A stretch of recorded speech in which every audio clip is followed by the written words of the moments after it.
I hope this part makes it by itself to YouTube, without the rest of the lecture. Yeah, the question is, there's indication there might be alien life outside of the planet Earth, and the Quran might even have a hint or two about it. Yes, some ulama have talked about it under some ayat. My response, first of all, is, who cares? Why? Because we have such big problems right now, such really big problems in front of us, that we don't have time to get into any of this stuff. When people come and ask me, what's your opinion about the Prophet's birthday? I say, I don't have an opinion about the Prophet's birthday, because that's not an issue. The issue is our children are doing drugs. The issue is kids are leaving Islam. That's an issue. You want to spend your energies debating whether it's halal or haram or bid'ah or sunnah, when you have people leaving the deen itself? What is wrong with you? It's a non-issue. Well, should we pray 8 Taraweeh or 20 Taraweeh? I don't care. People aren't even praying. Pray 13. I don't care. At least somebody come to the masjid at least. Come to the masjid at least. You know how many sisters have come up to me? I teach Surah Al-Rahman. And in Surah Al-Rahman, Allah talks about hellfire. And I remind people that we should be worried to save our families from the hellfire. Sisters coming up to me telling my husband is addicted to alcohol. What should I do? I don't know what to do. You know? I don't even know where to get help. Muslim family. And he's in the masjid right now, he's sitting there, but he's addicted to alcohol. And he gets angry if you talk to him about it. And that same guy is going to debate me whether or not I should raise rafa yadayn before I make ruku or not. Really? There's nothing else left to talk about? You see what I'm saying? We have to kill these issues. We have to kill them. We have to give life to the real issues. Raising our children, raising our daughters, specifically our daughters. Raising confident sons of Islam. How do we produce the da'is in this ummah? How do we produce them? How are we going to educate ourselves in the ummah and the Quran? How are we going to introduce the seerah of the Prophet ﷺ to everybody? Every man, woman and child should know what this man was like and how he spent his life. How are we going to do that? How are we going to help our teenage students that are having trouble with their faith when they take an evolution class? How are we going to... These are issues. This is right now. This is happening right now. Other stuff, it's very interesting. I don't say it's not interesting. I think it's very interesting. One time when I was younger, I read a 30-page paper on whether or not leather socks or cotton socks for wudu. A 30-page paper. If you were to ask me to read that again, I would say no. And if anybody else was going to read it, I'd say no, just follow a scholar. There's no bigger things to worry about, man. I don't care either way. Just there's more important stuff.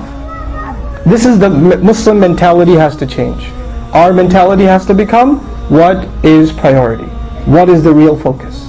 And I don't mean any disrespect to anybody by this, but I do believe it's hurting the ummah. I personally am convinced of that. It's hurting the ummah. What the Quran made a priority is a priority for us. What the Quran did not make a priority is not a priority for us. And did Allah, make a big deal out of the question where Allah is? People come and ask, where is Allah? Is He up in the 7th heaven or is He everywhere? Did Allah ask that question? Did the Sahaba ask that question? Did they repeatedly ask this question? No. Our priorities should be the Qur'an's priorities. The things we repeat the most are the things Allah repeats the most. What does Allah repeat the most? Taqwa. Have taqwa, have taqwa. 200 sometimes taqwa. What does Allah repeat the most? Don't be like Bani Israel. Don't be like Bani Israel. That's what He repeats the most. That's what we should repeat. This is what should become our main concern, our priority.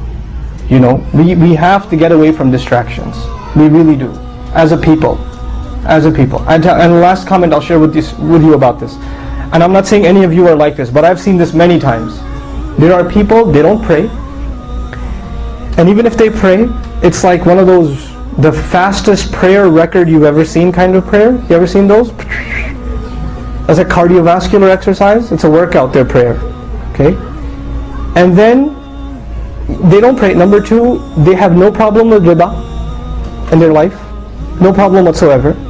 They have inappropriate kinds of gatherings. They have done nothing to raise their children. They are engaged in all kinds of haram business. But when they sit and discuss Islam, they say, well, Islam, what does it say about What is the 7 heavens?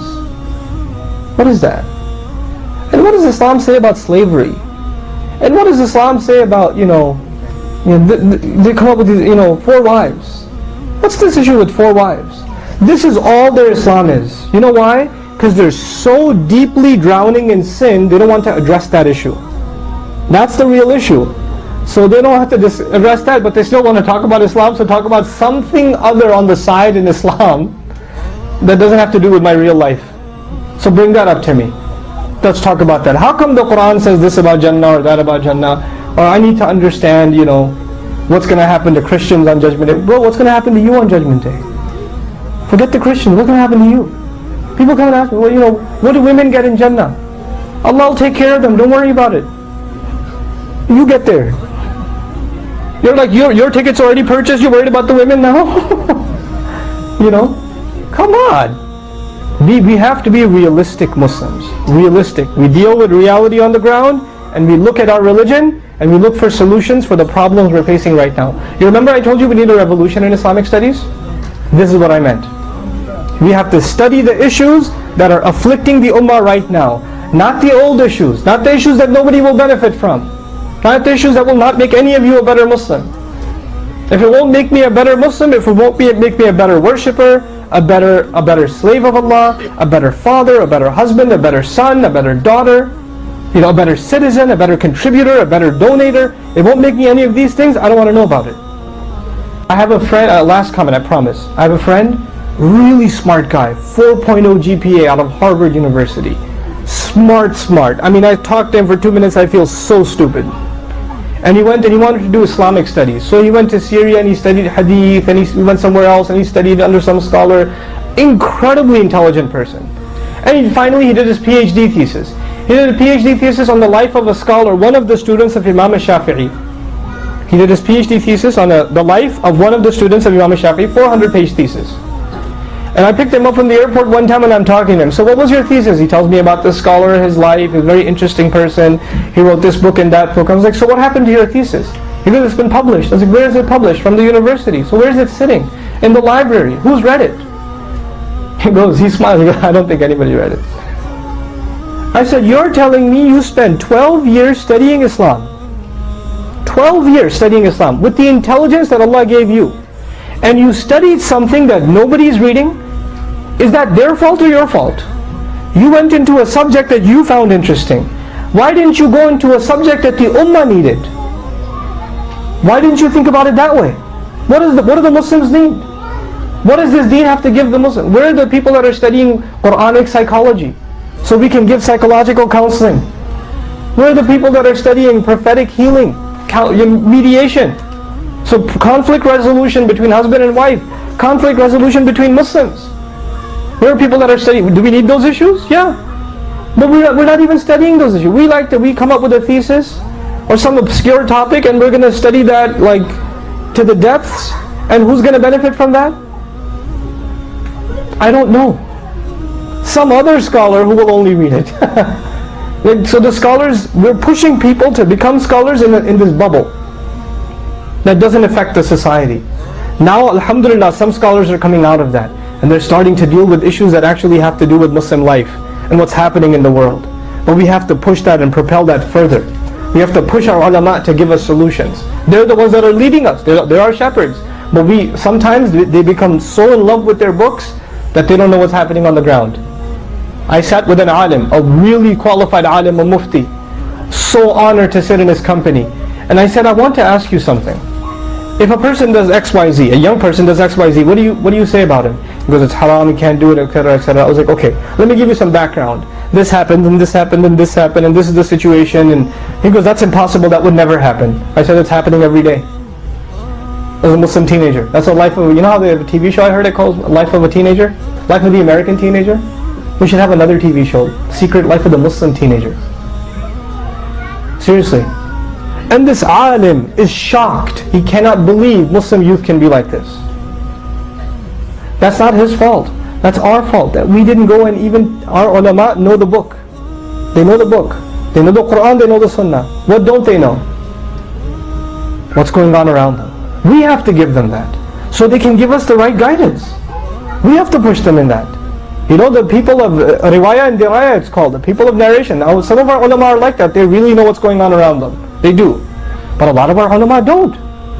And so the way they address issues is not in connection with what's going on in reality. It's a problem. We have to build that generation. We're going to build a generation of young people that learn their deen and are connected with reality, that benefit from the scholars and are able to be the connection between the scholars and society. Our young people are going to teach our scholars, this is what's happening in society, you help us out now. This is the healthy state of an ummah, where the ulama are connected with the people and the youth are in between. The youth are the connection. We're going to raise that generation of youth, inshaAllah ta'ala. May Allah Azza wa Jal help our ulama do their job and make us truly benefit from them.